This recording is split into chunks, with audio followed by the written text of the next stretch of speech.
जय श्री ओम नमः सिद्धेभ्यः।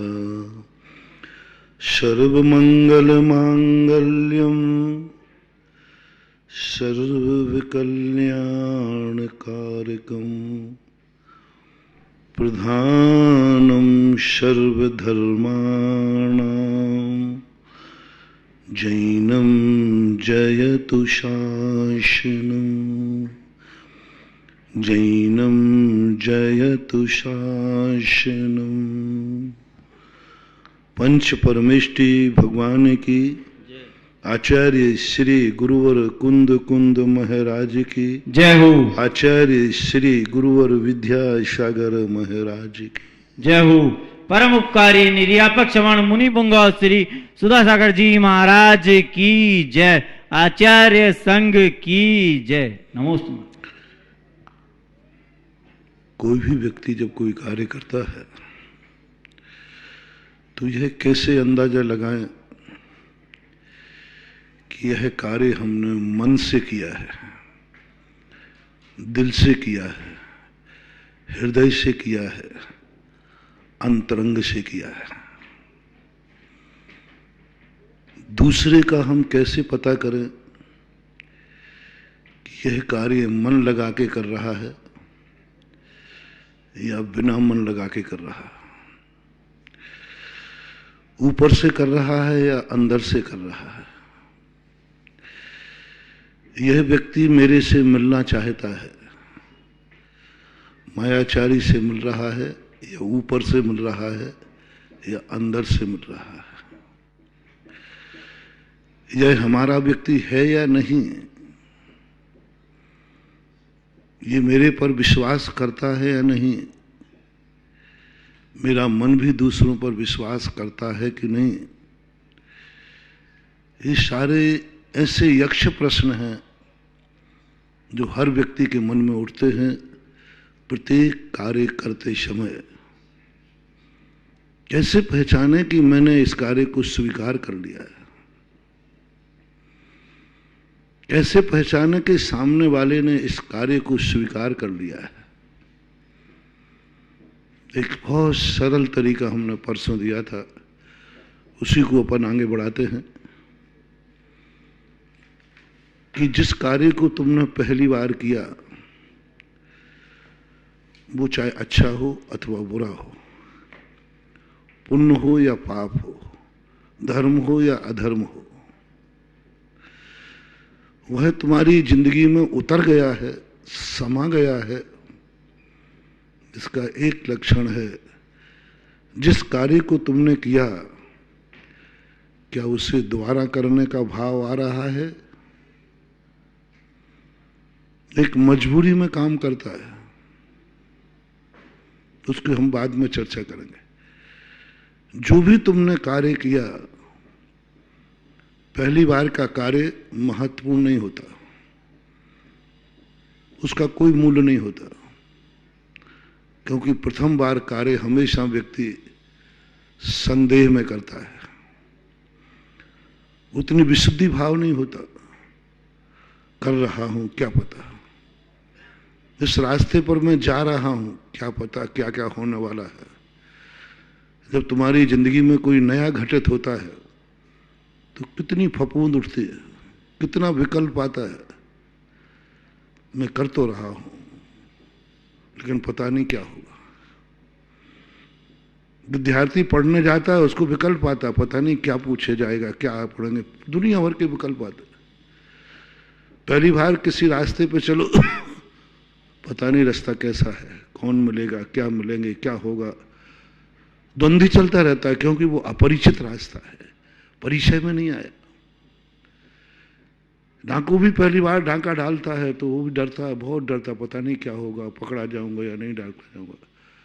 शराबी पहली बार शराब पीता है, बड़े डर के पीता है, बहुत डरता है, पता नहीं क्या हो जाए, कुछ हो नहीं जाए।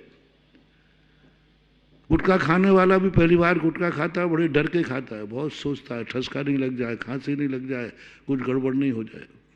सब कार्य पहली बार। व्यापार करते आप पहली बार, आपको कितने विकल्प होते हैं, क्या पता कैसा है व्यापार, क्या है। कई बार तो निर्णय ही नहीं कर पाते कि मैं कौन सा धंधा करूं, निर्णय नहीं कर पाते किस धंधे में मुझे प्रॉफिट होगी, किस में मैं सफल होऊंगा, कौन सा धंधा करूं, क्या करूं, निर्णय नहीं कर पाते। करना शुरू करते हैं, कितने द्वंद्व और विकल्प होते हैं। पहली बार कर रहे हैं, कोई भी क्रिया पहली बार जो की जाती है वह निश्चित नहीं होती, निर्णीत नहीं होती, निर्भय नहीं होती, भयशील होती है, भयशील होती है। पढ़ाई छोड़ता है विद्यार्थी, नाना विकल्प आते हैं, पता नहीं नौकरी मिलेगी कि नहीं मिलेगी, मिलेगी तो कौन सी मिलेगी, मिल गई तो अब ज्वाइन लेटर पे पता नहीं मेरा ऑफिसर कैसा होगा, पता नहीं डिपार्टमेंट कैसा होगा, कितने सारे विकल्प हैं।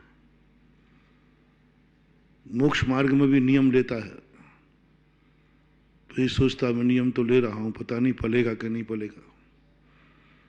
जब साधु दीक्षा लेता है हजारों विकल्प उठते हैं, कैसा होगा, क्या होगा, मेरा मन, मेरा वचन, मेरा काय, मैं बस में कर पाऊंगा या नहीं, इस कठिन मार्ग पर चल पाऊंगा या नहीं, ना जाने वो कितने द्वंद्व और विकल्प करता है।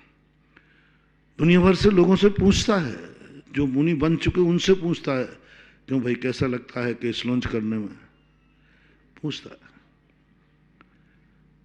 विकल्प है, द्वंद्व है, क्योंकि उसने कभी देखा नहीं, परिचय में नहीं आया, इसलिए विकल्प उठता है। इसको कोई रोक नहीं सकता। अपन लाख उपाय करें कि पहली बार क्रिया जो करें हम वो निर्भय होकर करें, कोई भय नहीं हो, कोई शंका नहीं हो ही नहीं सकता, असंभव। क्योंकि पहले अवग्रह होगा, अवग्रह के बाद ईहा होती है, ज्ञान की विशेषता है, ईहा होती है। ईहा उनका अर्थ है ये क्या है, कैसा है, क्यों है, बट परंतु लो, लेकिन इतने प्रश्न उठेंगे कुछ पूछो मत। ये हर व्यक्ति के अनुभव की, जिसने जो भी कार्य किया हो अपने पहले दिन को याद करो, स्मरण करो, फर्स्ट एंड फर्स्ट। पहले दिन मंदिर भी आए होंगे तो उसको याद करो, कितने विकल्प आए होंगे, भगवान के सामने जाऊंगा, कैसे खड़ा होऊंगा, कैसे क्या करूंगा, कहीं गलती नहीं हो जाए, ये पता नहीं कितने विकल्प। पहली बार कभी हार दिया होगा महाराज को, कितने विकल्प, कितने हाथ कांपे होंगे, कितना मन कांपा होगा, कह नहीं सकते। कितने द्वंद्व उठे होंगे, महाराज जी ने यदि हार में ये पूछ लिया तो फिर मैं भागूंगा कि रुकूंगा, मैं वो नियम ले पाऊंगा या नहीं ले पाऊंगा, पता नहीं कितने विकल्प हैं। सब पहली दिन जितने भी कार्य अपन ने जिंदगी में आज तक किए हैं, उन सब कार्यों का प्रथम बार जो किया उसको स्मरण करो, जितने कार्य किए हो। तुमने सुबह उठकर सब पहली बार मंजन किया होगा, तब देख लो कितनी बार। पहला ग्रास जब तुम्हारी माँ ने खिलाया होगा, पहले सबसे पहले रोटी खिलाई होगी, इतना सा टुकड़ा दिया होगा, घबरा कर, पता नहीं इसको पचेगा या नहीं पचेगा, बहुत थोड़ा सा ग्रास दिया, इतना सा ग्रास दिया होगा, तो देखा होगा कि इसको कैसा लगता है। फिर उसकी दिन भर निगरानी की होगी कि इसने आज रोटी खाई पहली बार, पची है या दस्त लगा या क्या हुआ। ये सब विकल्प द्वंद्व हैं। जब जिसको पहली बार बीमारी होती है उसको कितना विकल्प होता है, दवाई खाते समय, ऑपरेशन थिएटर में जाते समय जितने विकल्प होते हैं उससे कई गुने विकल्प संसार के हर कार्य में होते हैं। आप गृहस्थी में प्रवेश करते कितने विकल्प होते हैं। एक बच्चा बच्ची शादी करता है, दोनों से पूछो कितने विकल्प दोनों के मन में चल रहे हैं, कितनी कल्पना की उड़ानें चल रही हैं। एक दिन पहले तक की बात है, दूसरे दिन की नहीं पूछ रहा हूं, दूसरे दिन तो फिर जो ढल रहा है वो सब चल जाता है। एक दिन पहले की बात पूछ रहा हूं, तब तुम शादी करने को तैयार हुए हो, और जब तुम्हारी शादी तय हो चुकी है तब दोनों के द्वंद्व देखो अंदर के, उसको यदि डायरी में नोट करोगे ना तो बहुत आश्चर्य करोगे, हमने इतने प्रश्न उठाए थे इतनी सी जिंदगी के लिए, तुम इतने सरल थे, मैंने तो पता नहीं क्या क्या सोच रखा था तुम्हारे सामने। अपनी पत्नी से पूछना कि शादी के एक दिन पहले तक तुम मेरे संबंध में क्या सोचती थी, जब तो मेरा कोई परिचय नहीं था। आजकल तो खैर मोबाइल है, पहले से सब पता चल जाता है। चलो जब पहली बार मोबाइल नहीं हुआ जब पहली बार तय हुआ, उस समय की बात सोचो। कितनी चीजें, कहीं ऐसा निकल गया तो, कहीं ऐसा निकल गया तो, ऐसा हुआ तो, ऐसा हुआ तो, नींद हराम हो जाती है। जिंदगी का सवाल है। कई बच्चे बच्चियों को आप देखना, सबको देखना, सबकी जिंदगी में आया होगा ये दिन, जिस दिन उसने पहली बार शादी पक्की हुई होगी, उस रात दोनों की देख लेना कैसी नींद ही नहीं आएगी, दोनों भय से भरे होंगे। क्या पता जिंदगी आज बहुत बड़े मोड़ पर खड़ी है, इसका कोई फिर अल्टरनेट नहीं होता। जिंदगी का सवाल है। लड़का भी यही सोचता है, पता नहीं कैसी जिंदगी में आएगी, बर्बाद कर देगी कि बनाए। कितने उसके पहले कि तुम अपनी पत्नी को बता देना कि जब तुम्हारी पक्की हुई थी उसके पहले मुझे इतने प्रश्न हुए थे, तुम्हारे संबंध में इतना मैंने सोचा था, मुझे क्या पता कि तुम इतनी सरल, सज्जन और साध्वी हो। मैंने तो पता नहीं क्या क्या सोच रखा था। नींद नहीं आती। कितने विकल्प, तीन बार ऐसा हुआ। पहली बार हुआ जिस दिन संपूर्ण छोड़ करके संयम ब्रह्मचर्य व्रत ग्रहण किया और गृह त्याग करने का मन बनाया, पूरी रात नींद ही नहीं आई। इस डर के कारण कि जिस मार्ग पे जा रहा हूं, क्या यह मार्ग मेरी शक्ति की कुव्वत के है? जिस तरफ मैं पीठ कर रहा हूं, क्या इस तरफ फिर कभी मुक्त तो नहीं होगा? क्योंकि मोक्ष मार्ग पर चलने का अर्थ है सबको पीठ दिखाना, संसार को पीठ दिखाना, कर्म को पीठ दिखाना। जिंदगी जो अभी चल रही है सहारे पर बेसहारा हो जाना। मोक्ष मार्ग का अर्थ है बेसहारा हो जाना। देख ले पैरों में कितनी ताकत है, अब कोई सहारा नहीं मिलेगा। बेसहारा होना बहुत बड़ा द्वंद्व है। पीठ दिखाने में ज्यादा समय नहीं लगता, लेकिन पहले ये पूछ लो कि जिसको आज पीठ दिखाई है, कल लौट करके मुख तो नहीं दिखाओगे? संसार को छोड़ रहे हो। ये द्वंद्व इतने तेजी से उठते हैं, नींद लेना चाहे तो नींद नहीं आती। वही रील घूमती है, देख ले, शाम तेरे हाथ में, सुबह तेरे हाथ में नहीं है।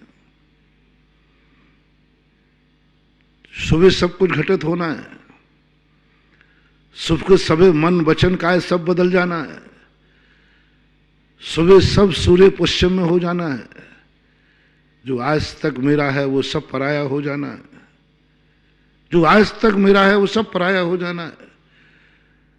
जिस पर आज अधिकार है वो सब अधिकार से बाहर हो जाना है। जिसके बल पर जी रहे हो सब बल खत्म हो जाना है। कभी दुख संकट में जो साथ देने वाले हैं वे सब विमुख हो जाना है। सब कुछ पता नहीं, उस दिन की यदि डायरी लिखें तो पता नहीं कितनी बड़ी डायरी बन जाएगी। एक रात की डायरी है। शाम का चित्रण, सुबह सब कुछ बदल जाना है। भेष बदल जाएगा, लोगों की नजरें बदल जाएंगी, लोगों का दृष्टिकोण बदल जाएगा। जो आज छोकरा कहते हैं वो कल ब्रह्मचारी भैया कहना शुरू कर देंगे, दादा लोग भी। आज शाम को क्या है, एक छोकरा, एक बच्चा, कल सुबह भेष बदलते ही 80 साल का बुढ़ा भी 20 साल वाले को क्या कहेगा? हैं? कौन कह रहा है? 80 साल का वृद्ध दादा, जिसको तुम पैर छू रहे हो, जिसको तुम दादा कह रहे, गांव का, नगर का सबसे बुजुर्ग है, कल उसकी दृष्टि बदल जाएगी। उसकी हिम्मत नहीं होगी उस दादा का कि ये छोकरा है। ये कहने की हिम्मत नहीं होगी, ए छोकरे, जी लग जाना है कल से। कौन लग जाएगा? क्या बुलाएगा वो दादा? भैया जी। आहा, खतरनाक था जी। जी ने रात भर नहीं सोने दिया। जो दुनिया छोकरा कहती थी, भग रहा है, ठावरा है, छोकरा है, उसमें नींद आती थी, कहते हैं छोकरा कुछ में नहीं।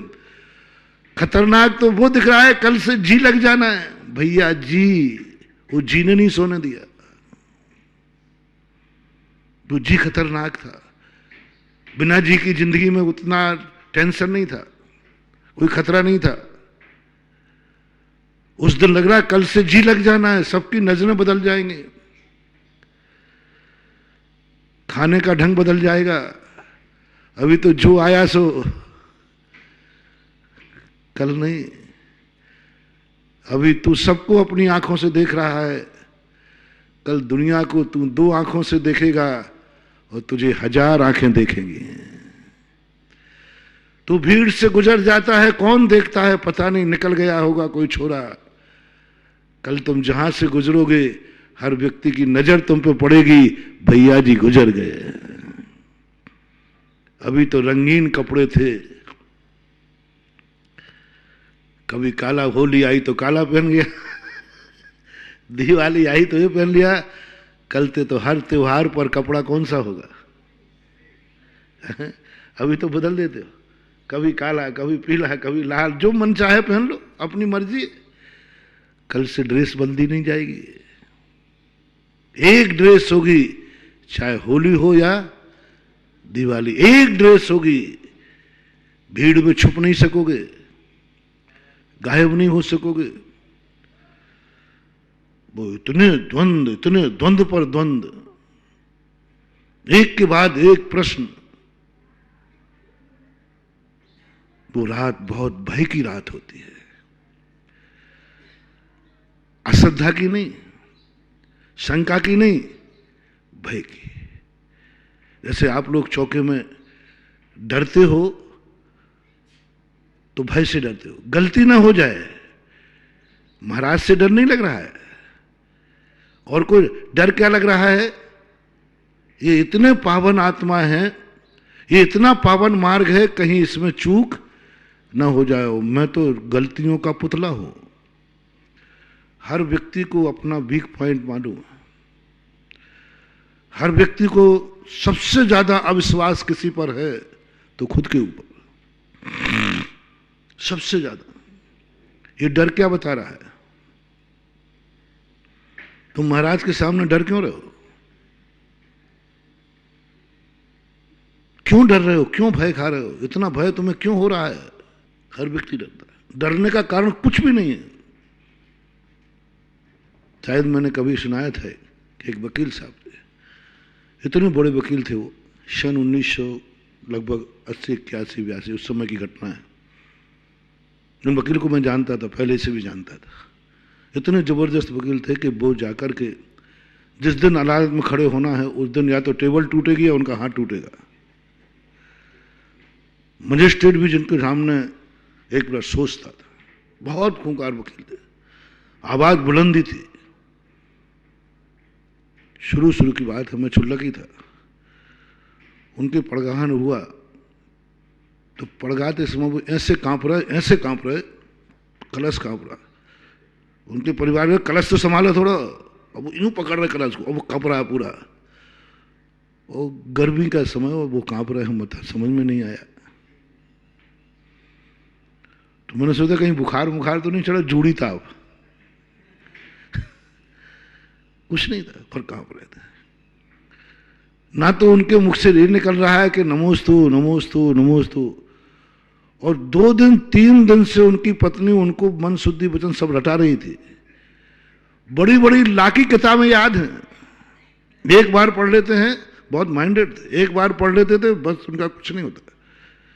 और वो 3 दिन पढ़ाया उनको, लेकिन वो हे स्वामी नमोस्तु नमोस्तु नमोस्तु यही बोलते ना, अत्रो अत्रो। और वो क्या बोलते, हे महाराज आइए आइए। अब मुझे 2 आवाजें आ रही हैं, एक तो सब नमोस्तु न, वो कहते आइए आइए साहब साहब साहब, और बोला छुल्लक जी नहीं बोला ना, आइए साहब आइए साहब आइए साहब। हमने कहा कि अब और मैं उन वकील को जानता था पहले ही से, मैंने कही जाऊं या नहीं जाऊं, ये तो अत्रु अत्रु कह ही नहीं रहे, ये क्या बोल रहे हैं आइए, और महाराज तो बोल नहीं रहे साहब आइए साहब आइए साहब। मैंने तुरंत दिमाग लगाया, मैंने कि अत्रु अत्रु संस्कृत में है और हिंदी में आइए चलेगा, भाषा का अंतर है, कोई ज्यादा अंतर नहीं है, अत्रु अत्रु यानी है। तो मैंने तुरंत ट्रांसलेशन किया, मैंने कहा ये तो हिंदी भाषा का अंतर है। तो मैं चला गया, बढ़ता गया। अब उन्होंने कहा महाराज ना बोल के आइए साहब, तो मैंने कहा ये तो साहब बोल रहा है, मैं साहब थोड़ी हूं, महाराज हूं।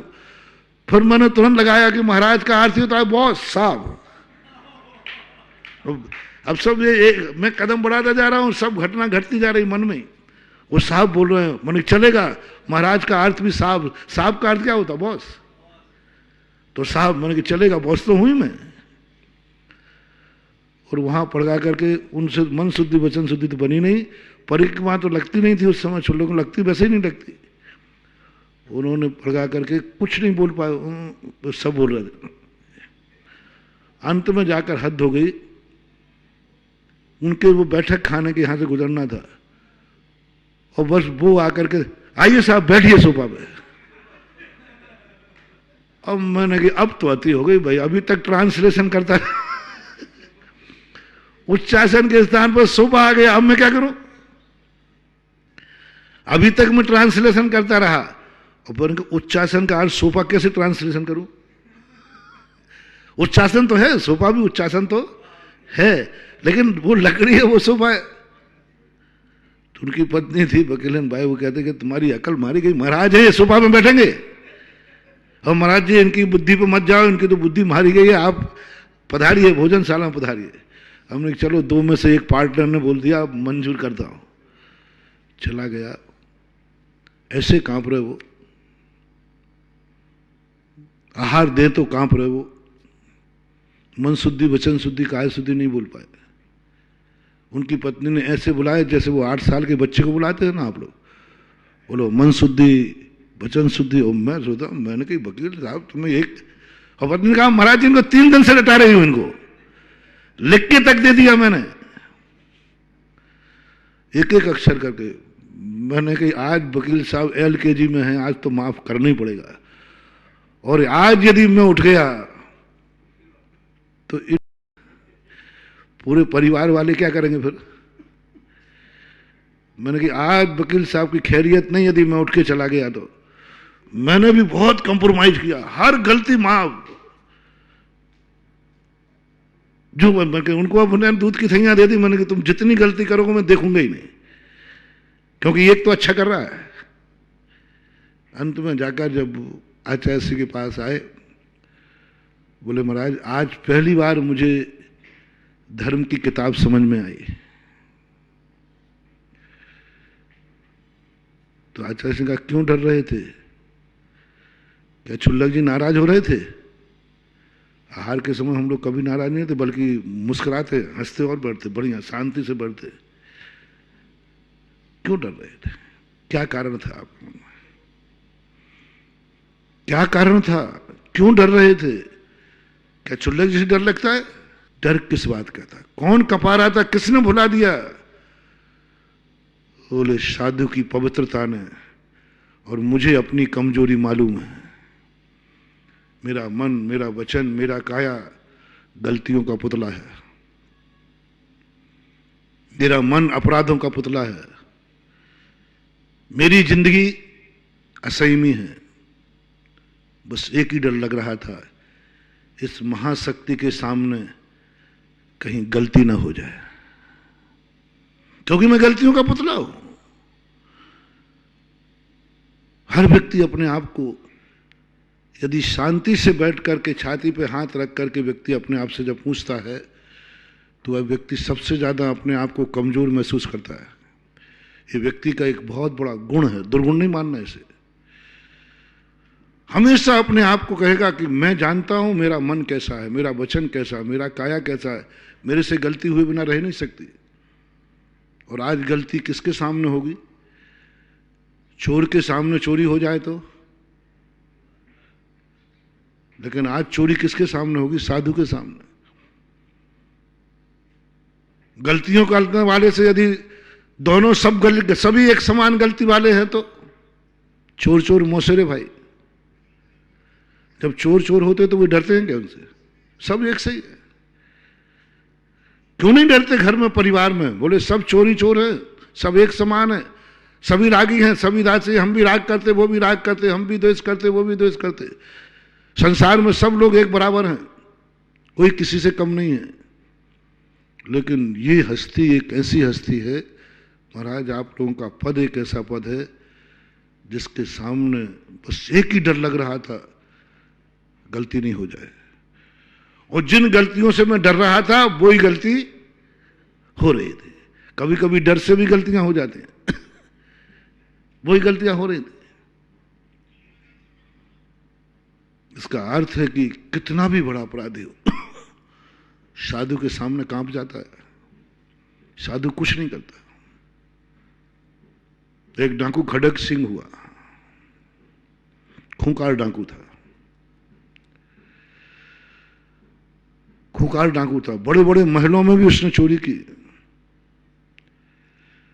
उसकी नीयत जिस पर चली जाए वो वस्तु बच नहीं सकती थी, जिस पर नीयत चली जाए वो वस्तु बच नहीं सकती थी। उस डाकू की होगी, कोई नहीं रोक पाया, ना राजा ना सेना ना पुलिस, कोई नहीं रोक पाया। उसकी नीयत एक दिन बाबा भारती के घोड़े पे चली। डाकू ने कहा ये घोड़ा साधु के लिए किस काम का है? ये घोड़ा तो जंगलों में नदियों में पार करने वाला, छलांग लगाने वाला है, ये तो मुझे चाहिए क्योंकि हम डांका डालते हैं। उसने कहा ये घोड़ा तो मैं लूंगा। अनेक प्रयास किए और साधु के घोड़े कमरे में, साधु कुटिया में कुछ नहीं होता, ये खुला था, घास की झोपड़ी थी, तो ये ताला बना नहीं था, यूं कब्र। लेकिन वो जैसे कुटिया के पास जाता उसके पैर कांप जाते, पैर कांप जाता, अंदर नहीं बढ़ पाया। वो सोच सोच के परेशान कि मैं बड़े बड़े महलों में ताले तोड़ दूं, चढ़ जाऊं, एक घास की झोपड़ी में प्रवेश नहीं कर पा रहा हूं, मेरे पैर कांप जाते, नहीं कर पाया। डाकू ने समझा ये साधु हैं, इनको कोई सिद्धियां हैं, इन्होंने झोपड़ी को कीलित कर रखा है, देवताओं के यंत्र बैठा रखे, इसके अंदर मैं प्रवेश नहीं कर पाऊं। झोपड़ी नहीं है, ये कीलित झोपड़ी है। जब भी मैं जाता हूं झोपड़ी के पास तैसे मेरे पैर कांप जाते हैं, पीछे हट जाता हूं।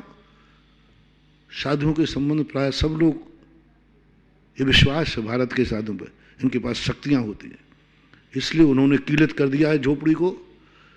इस झोपड़ी के अंदर नहीं जा सकते, जाएंगे तो भस्म हो जाएंगे। डाकू की धारणा बन गई। उसने कहा ठीक बाबा जी, तुम भी साधु हो तो हम भी डाकू हैं। झोपड़ी को कीलित करके रखा है, कभी तो बाहर निकलोगे, कभी तो निकालोगे घोड़े को बाहर। उसने तुरंत सोचा कि साधु की शक्ति घोड़े के बाहर रहेगी। सुबह महाराज, वो साधु थे, सामान्य साधु थे, कोई दिगंबर साधु नहीं। उन्होंने प्रतिदिन सुबह टहलने जाते थे, घोड़े को भी टहलाते थे। बस उसने मौका ढूंढ लिया और अपाहिज बनकर के बैठ गया। उस कहानी में आया दाता रामगढ़। दाता रामगढ़ बड़ा प्रसिद्ध रहा है नाम ही अच्छा है, दाता रामगढ़। बाबा जी मेरा पैर टूट गया, पलस्तर मलस्तर उसने जो भी बांध लिया, मुझे अस्पताल भेज दो, दाता रामगढ़ भेज दो। बाबा तो दयालु थे। साधु को यदि कोई ठग सकता है तो करुणा, दया, सज्जनता, साधुता, मानवता, सरलता, सहजता, ये साधु के ठगने के उपाय हैं। सरलता, करुणा, सबसे बड़ा वीक पॉइंट है साधु का, करुणा। साधु अपने लिए जितना कठोर होता है, दूसरों के लिए उतने ही बहुत कोमल होता है। अपने प्रति इतना निर्दयी होता है, खबर ही नहीं रहती, बेखबर रहता है, लेकिन दूसरे के आंसू नहीं देख सकता। दूसरों के कष्टों पे पिघल जाता है साधु, स्वयं के कष्टों पे नहीं। स्वयं के ऊपर पहाड़ भी टूट पड़े कोई फर्क नहीं पड़ता, डिगेगा नहीं वो, लेकिन दूसरे के दुखों को देख करके द्रवीभूत हो जाता है। बाबा भारती ने तुरंत उठाया, बोले अच्छा अच्छा तुझे चोट लगी, उठा करके उसे घोड़े पे बैठा ला और बाबा भारती पैदल चलने लगे। वो तो डाकू था मोटामोटी, तो उसने एक लगाम खींची, औड़ेल लगाई, घोड़ा भाग गया। बाबा भारती ने देखा कि अच्छा मैं अपाहिज नहीं हूं बाबा जी, मैं डाकू खड़क सिंह हूं। बाबा ने तुरंत कहा खड़क सिंह रुक जाओ। तो लो बाबा जी नहीं रुकूंगा, बड़ी मुश्किल में घोड़ा मिला है, इतना प्रयास तो मैंने किसी महिलाओं को भी चोरी करने के लिए तिजोरियां तोड़ने में नहीं किया, मैं घोड़ा नहीं दूंगा बाबा जी, अब आपका प्रयास करना व्यर्थ है। खड़क सिंह, बाबा भारती बोलते हैं खड़क सिंह रुक जाओ, मैं घोड़ा वापस नहीं लूंगा, मुझे घोड़ा नहीं चाहिए, इस साधु का वचन है। डाकू कहता है घोड़ा नहीं चाहिए तो फिर क्यों रोक रहे हैं? साधु का वचन है घोड़ा नहीं चाहिए मुझे, घोड़ा ले जाओ तुम्हारी नियत। साधु वह वस्तु रखते ही नहीं है जिस पर दुनिया की नियत खराब हो। मेरी भूल थी जो मैंने इतना अच्छा घोड़ा रख लिया, मुझे मालूम होता कि तुम्हारी इस घोड़े पर दुनिया की नियत है, मैं घोड़े को छोड़ देता। हमारे जैन शास्त्रों में मूलाचार्य में मुनियों से कहा तुम अपने पास ऐसी कोई वस्तु नहीं रखना जिस पर गृहस्थ की नियत खराब हो, किसी चोर की नियत जावे, जो ये कहें महाराज के पास इतनी अच्छी चीज है, ये चीज मेरे पास होती तो। बालक की भी नहीं जाए, महाराज के पास तो कितना बढ़िया पेन है, बालक की नियत नहीं, किसी की भी आपके पास जो जो वस्तुएं हैं उस पर यदि गृहस्थ की नियत चली गई, मेरे पास नहीं, महाराज के पास इतनी अच्छी वस्तु मेरे पास तो नहीं है, बालक की भी चली गई, उस साधु के लिए बहुत बड़ा दोषी कहा गया, तुरंत निकाल दो उस पेन को। हाँ, कई लोग अच्छी अच्छी चीजें साधु को देते हैं। जब राजस्थान में मैं आया, शुरू में मेरे पास एक व्यक्ति पेन लेके आया, सोने का पेन, बिल्कुल सोने का, वो जो क्लब होता ना क्लब, उसमें डायमंड लाइट जड़ा था, पूरा ओरिजिनल। अब महाराज को भेंट दे रहा, मैंने कहा भाई, बोले महाराज जी ये पेन आपको भेंट करना चाहता हूं। मैंने कहा ये तो बहुत चमक रहा है, क्या बात है? तो मैंने समझा रोल्ड गोल्ड होगा, ऊपर का नकली होगा। महाराज जी और मैंने कहा है ओरिजिनल सोने। कितने का आया? उस समय उसने पता नहीं कितने बताया, 10, 12, 15, 20 ग्राम का क्या था। मैंने कहा भैया और ये क्या लगाए? बोले महाराज डायमंड है। मैंने कहा बैठ जा, बाद में लूँगा, बैठ जा। पहले ये बता भैया तू मेरे कौन से जन्म का बैरी है? वो कहते तुम्हारे बैरी, मैं तो आपका शिष्य हूं, भगत हूं, आपको श्रद्धा से दे रहा हूं बैरी। मैंने कहा नहीं, 2 प्रकार के बैरी होते हैं, कुछ अपने बनकर के बैरी होते हैं, कुछ दुश्मन बन के बैरी होते हैं। बोले महाराज इसमें नाश क्या? मैंने कि मालूम, ये पेन मेरी जिंदगी को किसी दिन मौत की तरफ ले जा सकता है। यदि मैंने कोई चोराने आया, मैंने पकड़ लिया, और चोर को जो वस्तु चाहिए है और यदि अपन ने नहीं दी तो चोर क्या करता है फिर? चोर की आदत होती है कि जब चोर करने आया नहीं दो तो वो मार डालता है। पहली बात तो मेरे प्राण ले लेगा यदि मैंने नहीं छोड़ा तो, और दूसरी बात अब 24 घंटे में आहार को जाऊंगा तो चिंता किसकी होगी? फिर कमंडल में पेन रख के ले जाना पड़ेगा, फिर कमंडल मैंने कमरे के बाहर रखना पड़ेगा, तो आहार तो बाद में करूं। मैं आहार देखूंगा कमंडल 24 घंटे की सल। मैंने कहा भाई तुम नियम करो, साधु के भक्त बनना या मत बनना, बैरी मत बनना। आज के बाद किसी साधु को तुम इतना महंगा पेन नहीं दोगे। मैंने कहा मुझे नहीं देगा, दूसरे महाराज को दे देगा।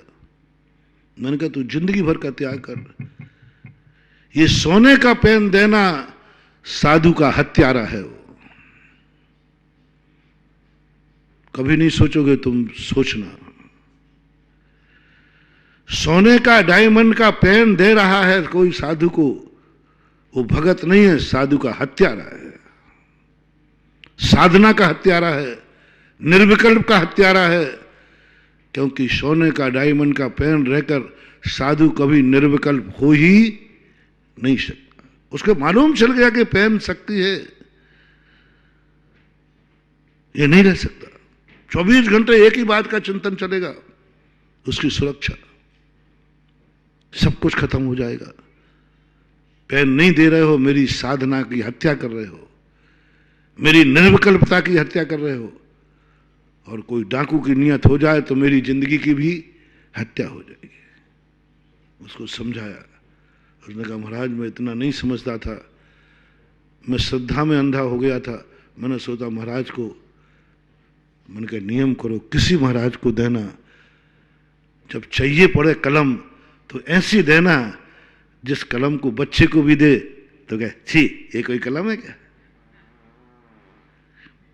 बच्चे से भी कहें, बच्चे की भी नीयत खराब नहीं हो, वो भी देखे कह रहे छी ये कोई कलम है क्या, नहीं मुझे नहीं चाहिए कलम।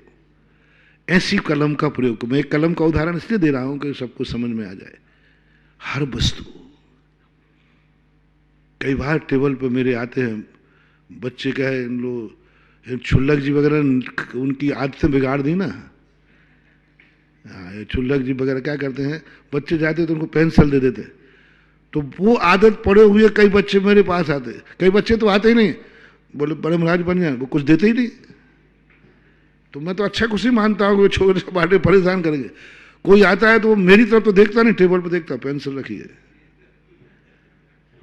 और मैं उसकी नजरों की तरफ देख लेता हूँ। मैंने कहा इसकी दृष्टि पेंसिल पे, तुम तुरंत भाई मैं दूंगा तो नहीं, उठा ले, तो अब तू उठा ही ले जा। क्योंकि शास्त्र में लिखा है किसी की भी नियत खराब हो जाए वो वस्तु अपने पास नहीं रखना। लोभ की नियत खराब, ये वस्तु मुझे मिल जाए, मेरे पास नहीं है, ऐसी वस्तु जैनागम में निषेध किया है मुनि महाराज के लिए। इसलिए हमारे गुरु ने भी यही सिखाया, कोई ऐसी वस्तु नहीं रखना, ऐसी वस्तु नहीं रखना।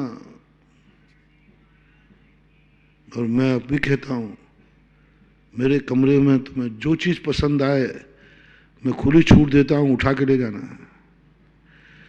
क्योंकि मैं भी नहीं रखना चाहता हूं जिस पर तुम्हें नियत खराब हो, चोरी करना पड़े। तुम फिर चोरी करोगे, नियत तो खराब हो गई तो हो गई। इसलिए मैं कहता हूं मैं तुम्हें चोरी का दोष नहीं लगे,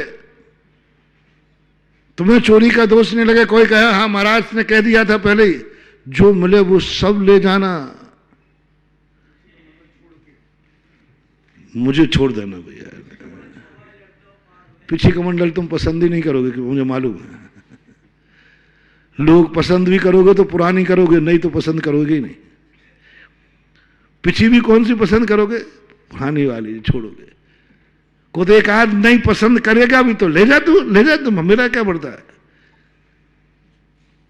मुझे मिल जाएगी, दूसरी नहीं मिलेगी तो ध्यान में बैठ जाऊंगा, क्या करूंगा, समाधि ले लूंगा। श्रावक लाके दे देगा कोई तो। पर ऐसी वस्तु साधु नहीं रख सकता जिस पर श्रावक की नियत खराब हो और श्रावक की उपयोग की हो, और श्रावक को यह फीलिंग हो रही हो कि मेरे पास नहीं है जो हमारे काम की है, महाराज के क्या काम की है। पर महाराज के पास सबसे अच्छी चीज होती है, सबसे अच्छी भेंट करते हो आप, सबसे बढ़िया वस्तु देते हो आप।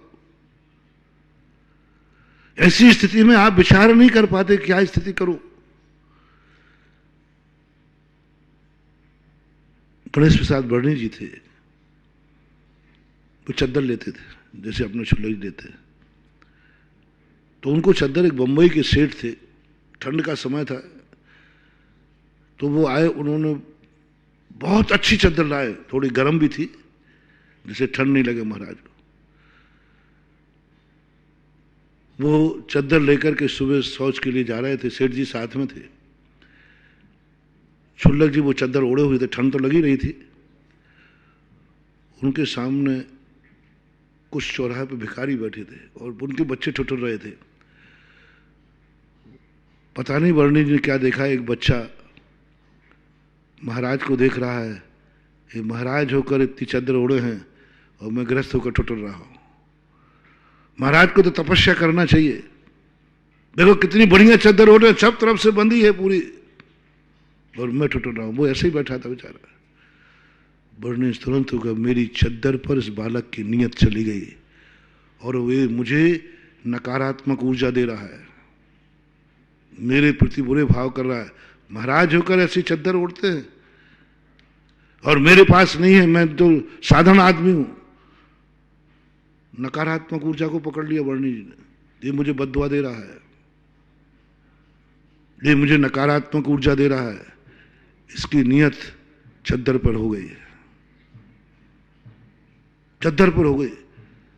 पता नहीं क्या आंखों से आंखें मिली महाराज की, वर्णी जी की और भिखारी की। उसकी आंखों की तरफ देखा वर्णी जी ने, उसकी आंखें वर्णी जी को नहीं देख रही थी, चद्दर को देख रही थी। आप देखना, कोई दूसरा व्यक्ति सामने खड़ा हो तो आप उसकी आंखें पकड़ सकते हो कि उसकी आंखें कहां हैं, वो क्या देख रहा है, आप पकड़ लेते, बहुत जल्दी पकड़ लेते।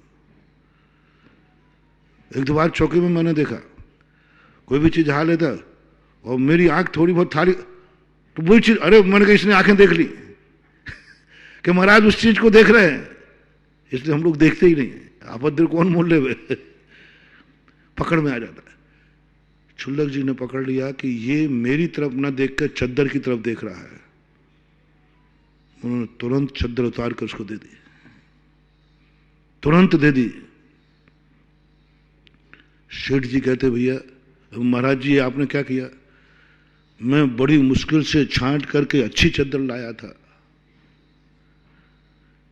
ये भिखारियों के लायक चद्दर नहीं थी। बोले यही तुमने भूल की कि तुमने ऐसी चद्दर दी जिस पर हर दुनिया की नजर जा रही हो। अब ऐसा करना महाराज, उनको मैं अलग लाके दे देता चद्दर, 10 चद्दर पटक देता उनको, आप कहते तो सही, मैं उनको 10 चद्दर लाके दे देता, सब भिखारियों को एक एक चद्दर बंटवा देता। वर्णी जी बोले, सेठ जी चद्दर तो ला देते लेकिन ऐसी नहीं लाते, ऐसी नहीं लाते। अब ऐसा करना, मैंने तो चद्दर जो मेरे लाए उनको दे दी, अब उनको जो चद्दर लाओगे वो मुझे दे देना, तो वो मेरे यहां टिकेगी। यदि तुम चाहते हो कि मैं तुम्हारी चद्दर को पूरे शीतकाल में ओढ़े रहूं, ऐसा चाहते हो तो वो चद्दर लाके देना जो तुम भिखारी को लाके देते हैं, उस पर किसी भिखारी की नीयत खराब नहीं होगी। और ऐसी चद्दर तुम 100 भी लाओगे और जिसकी नीयत खराब होगी, हम 100 एक दिन भी नहीं ओढ़ पाएंगे और देते जाएंगे, देते जाएंगे, देते जाएंगे मेरे पास। अब बोलो, साधु को अस्थायी चद्दर देना है या स्थायी चद्दर देना है? ठंड भर चल जाए वो चद्दर दो देना ठीक है, कि 24 घंटे भी ना ओढ़े वो चद्दर देना ठीक है? जल्दी बोलो ना, तो थोड़ी घटिया दिया करो। बढ़िया दे दोगे साधु छोड़ देगा, तुम्हारी तो श्रद्धा हो गई। कितना बड़ा सबक उनके लिए दे दिया। फिर मैंने ये बातें पढ़ी तो थी गणेश प्रसाद जी की वर्णी के जीवन में, लेकिन जब मूलाधार पढ़ा तब आंखें खुल गई कि नहीं, ऐसी वस्तु नहीं रखना। हमारे आचार्य महाराज कहते हैं, 2 चीजें साधु के पास से लोग ईर्ष्या करते हैं, एक तो आहारचर्या है और एक हमारे पास जो सामान उपयोग में आता है, पेन है, काफी है,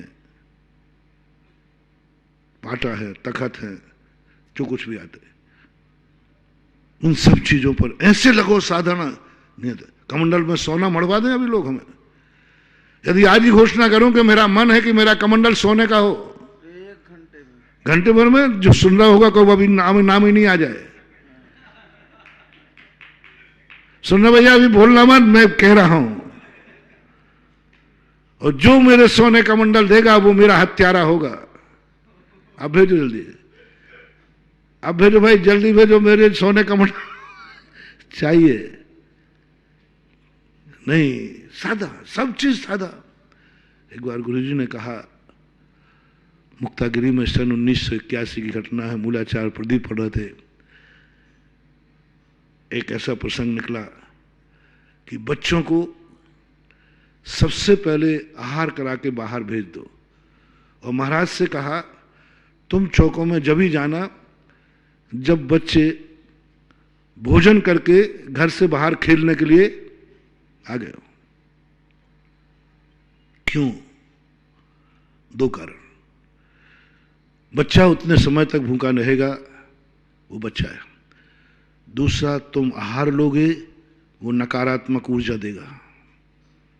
ये आ गए महाराज, इनके कारण से आज मुझे नाश्ता नहीं मिला, स्वयं तो खा रहा हूं, मैं भूखा बैठा हूं।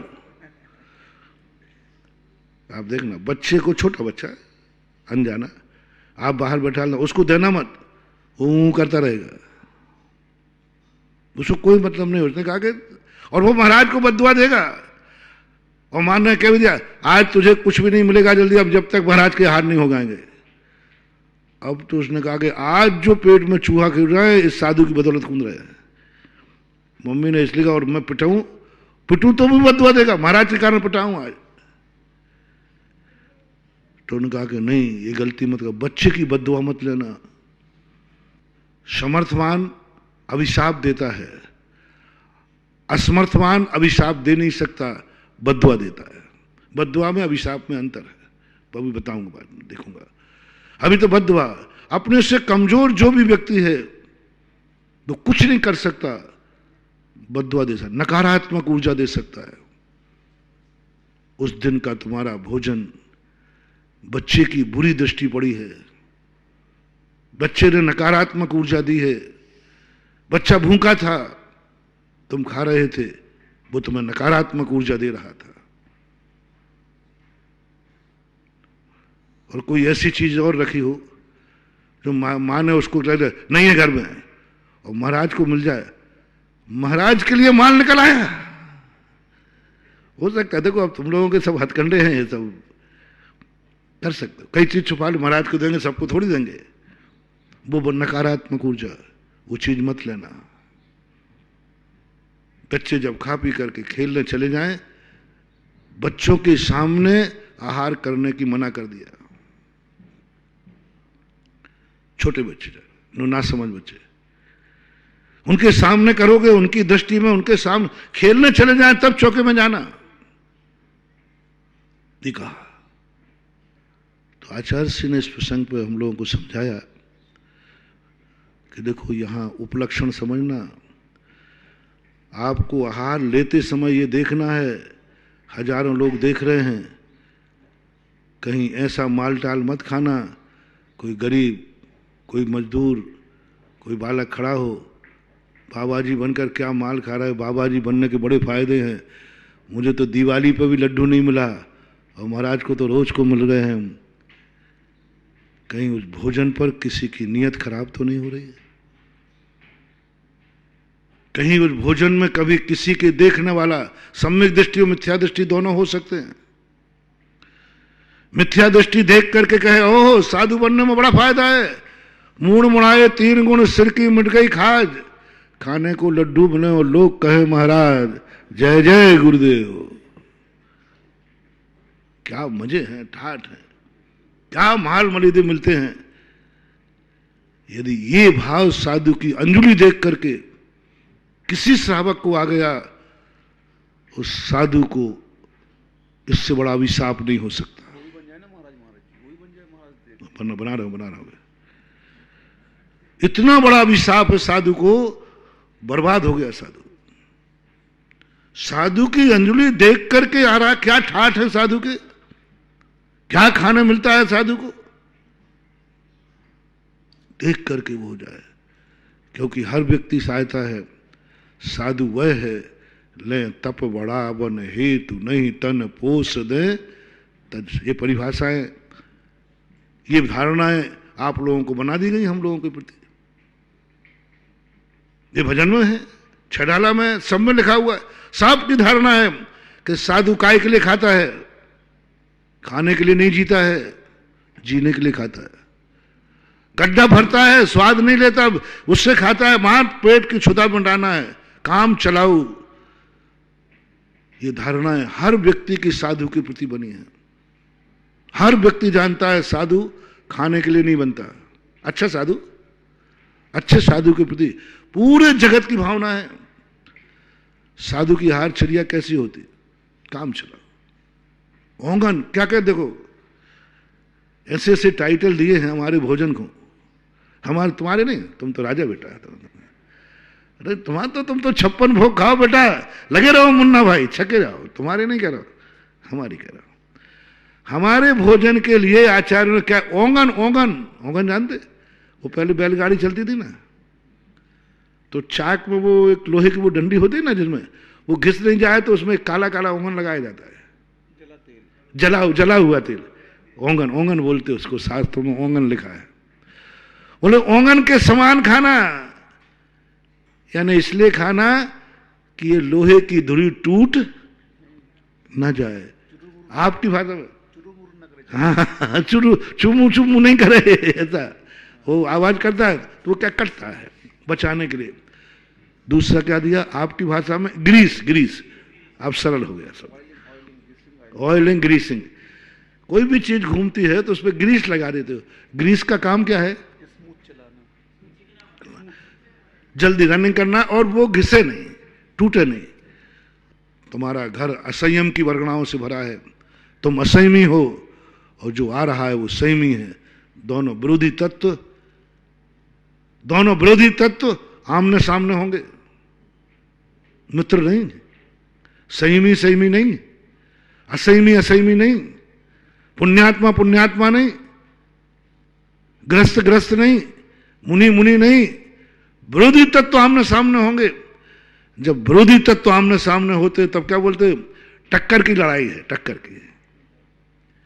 आहार टक्कर की लड़ाई है, दो विरोधी तत्व सामने आ रहे हैं। वकील साहब ने कहा महाराज दो विरोधी तत्व, ये सत्य का सिंहासन और मैं असत्य का पुलिंदा, ये संयमी मैं असंयमी, ये वीतरागी मैं रागी, और दोनों का आमने सामने होना है। आपने अक्सर कर देखा होगा, महान आत्माओं के पास जाने में डर लगता है, कांपते हैं। बहुत सारे लोग कहते हैं महाराज बहुत कुछ सोच के आता हूं, या सब भूल जाता हूं। होना ही चाहिए, ये होना ही चाहिए।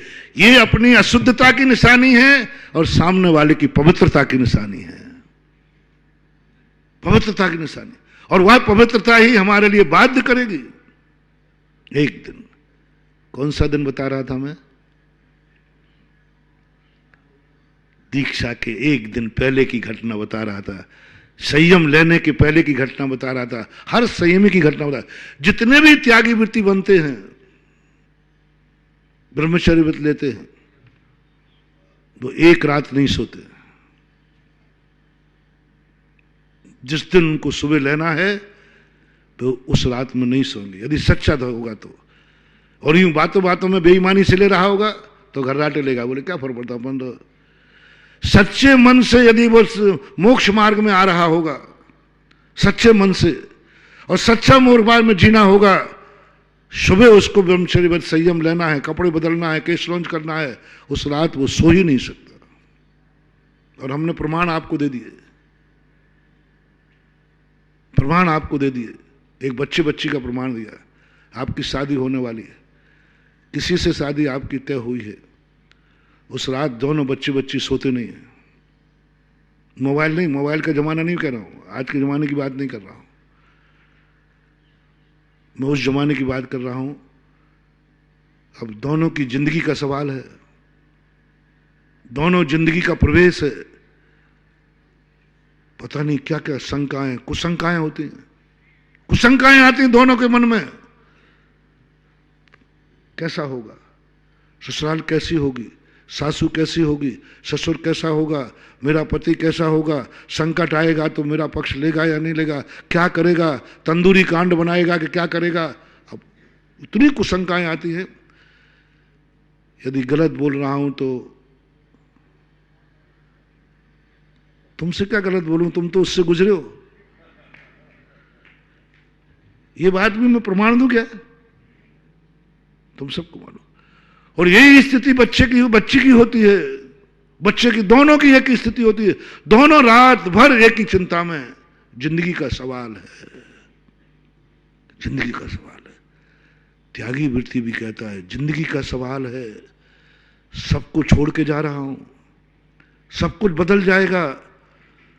आज तक मैं छोक रहा था, कल लोग कहेंगे भैया जी।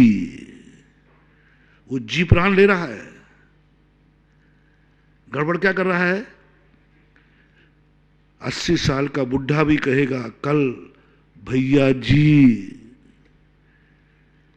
क्या मैं जी की इज्जत रख पाऊंगा? बोले छोकरा हूं, डर काहेगा? छोकरा के साथ कोई भी इज्जत नहीं होती छोकरे की। लेकिन कल से क्या हो जाएंगे? भैया जी। बस वो जी है जो रात भर नहीं सोने देता। वो जी की पवित्रता है जो रात भर नहीं सोने देता। वो जी का डर लगता है कहीं ये जी कलंकित ना हो जाए, कहीं जी कलंकित नहीं हो जाए। क्योंकि दादाजी जी बोल रहे हैं, दादाजी, दादा कह रहे हैं भैया जी। होता है कि नहीं? ब्रह्मचारी भैयों के लिए बड़े बड़े वृद्ध लोग भी भैया जी बोलते। दादी माँ भी, बिराती बूढ़ी 80 साल की माँ, और ब्रह्मचारी छोकरा कोई 20 साल का हो तो भी क्या बोलती है दादी माँ? भैया जी। वो जी की सम्मान रखने के लिए सच्चा त्यागी रात भर सोचता है कल मेरी जिंदगी का बहुत बड़ा दिन है, बहुत बड़ी दिन। आज इतने हमने 3 दिवस थे, अभी 1 दिवस को बताया। 3 बार जिंदगी में घटित होता है, घटित होते हैं सभी को। होना ही चाहिए, होना ही चाहिए। क्योंकि यदि यह भय व्यक्ति को नहीं होगा तो वो अपने रास्ते के मार्ग को सही चयन नहीं कर पाएगा। आगे और अपन चर्चा करेंगे। महावीर भगवान की जय।